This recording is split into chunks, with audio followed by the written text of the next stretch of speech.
Bo, I'll let you lead off because the biggest thing to you that stood out was Trey Sanders did not get that RB1 nod. What are your thoughts on that? Yeah, I just don't see why he didn't get it because he's the top guy in the room. I think is one of the leaders on the team, and I just think that he probably the better one overall. And I don't see why. I mean, I don't know if that's the depth chart in order that that we have, but to have him down third is kind of tell me a lot that he probably didn't do what he was supposed to been did. But I still don't see why he's not the starter. He came in the postseason and helped us out a lot towards the end of the season, and he Right. ran the ball better than some better than Brian Robinson actually. And we all had our eyes on him and thought that he would be the guy.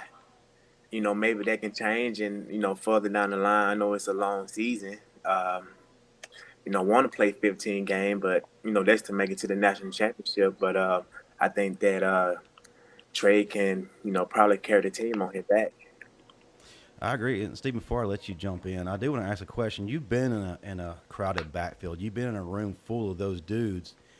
If someone gets hurt, how hard is it to kind of get back on track or get from behind the eight ball? Because really, Trey really was slowed down. I feel because of the injuries, and then other people started doing very well. Jace McClellan started balling out. Roydell started doing his thing. But yeah, like you said, Trey's got that special talent. And he's got that work ethic. He did a lot for us towards the end of the season, and I don't want to say that play the loyalty card, but if anyone deserves that nod, it's him. But yeah, Bo, how hard is it, in a crowded backfield, to play catch up if you get injuries like he did? I mean, they have the guy on the. I don't like I said I don't know if the depth chart in this particular order, but it basically have him the fourth guy on the depth chart. That we have, and I think that he actually had to find his identity in this game and show Coach Saban and the rest of the coaches that he's the guy that take on the load and be ready for that because we're gonna have to rely on our run game a lot this year. Right. Well, Stephen, I'll turn it over to you. What are your thoughts initially? We talked about this a little before we jumped on. Trey Sanders, I, why is he far down on the depth chart? I feel like this is where, and Trey came in 2019 just highly touted from Florida. We saw the speed. I mean, we saw the talent, the playmaking ability coming from IMG. And when Trey first got here, I remember, whoa, like he was poised to take carries from Najee Harris in 19. He was poised to take carries from Brian Robinson. Like you saw the quick cuts, you saw the agility, you saw the explosiveness, the burst, all the things that make a good running back, quite like Bo Scarbrough right here. Mm-hmm. But then when Trey got hurt, when he had that foot fracture prior to the end of fall camp, that hurt his confidence a little bit because he had to miss that entire season. Then 2020, the following year, he started to come back. If you remember, against Mississippi State, He did. he had 12 carries for 80 yards. So a lot of fans were like, okay, Trey coming back.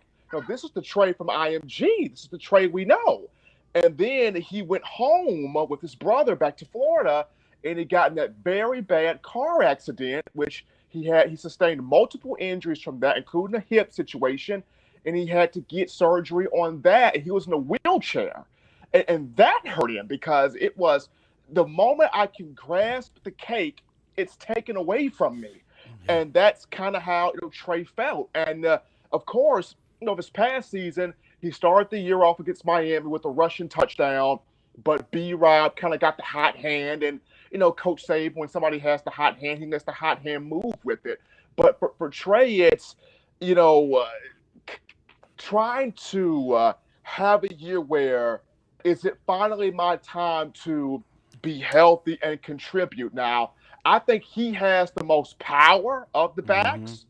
I feel like Alabama will have a role for him where, especially in those goal line situations or in those second and short, third and short, we could see him. He does have the hands to catch out the backfield.